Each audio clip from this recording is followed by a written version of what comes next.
Hey everyone, welcome to another episode of The Geometry of a Dream. If you're watching this on Patreon, welcome and thank you for your support. If not, I'd be happy to have you join me there.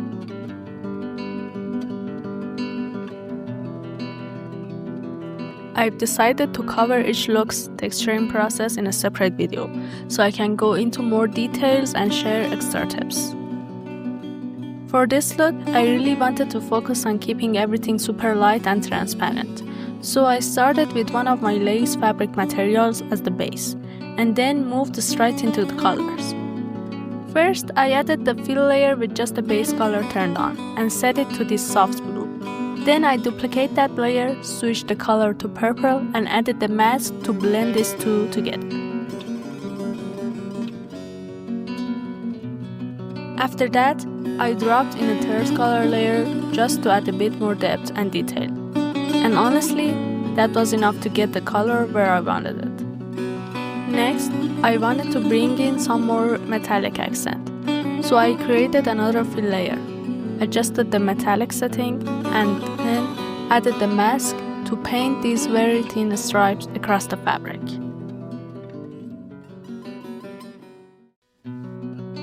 To bring back more of that light, airy feeling, I also made a layer with zero opacity and edited its mask.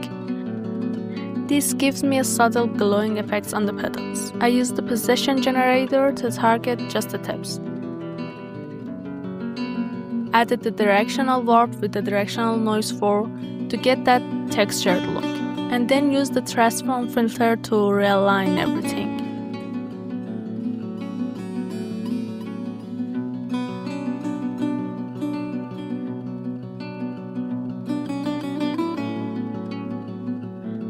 I still had to paint a few parts by hand to keep the effects only on the petal tips, but that's pretty normal.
I repeated this same process for every skirt layer. Then I moved on to the corset. I started with one of Substance Painter Metal Smart materials and then tweaked it until it matched the vibe of the look. I also used one of my own alpha patterns to add a nice bump detail effect.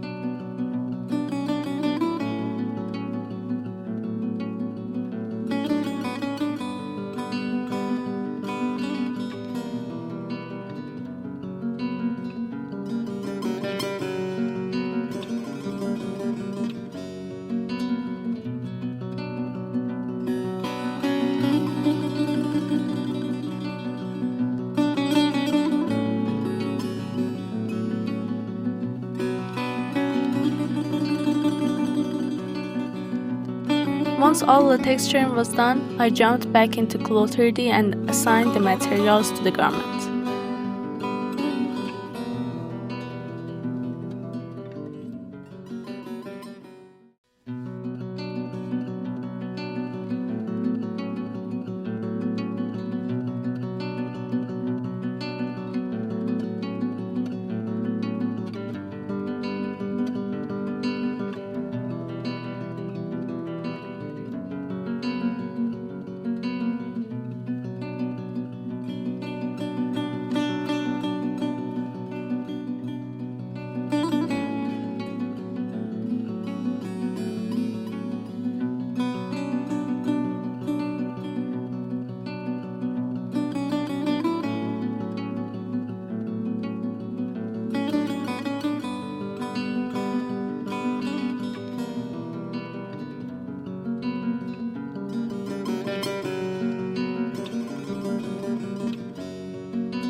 And this is the final look.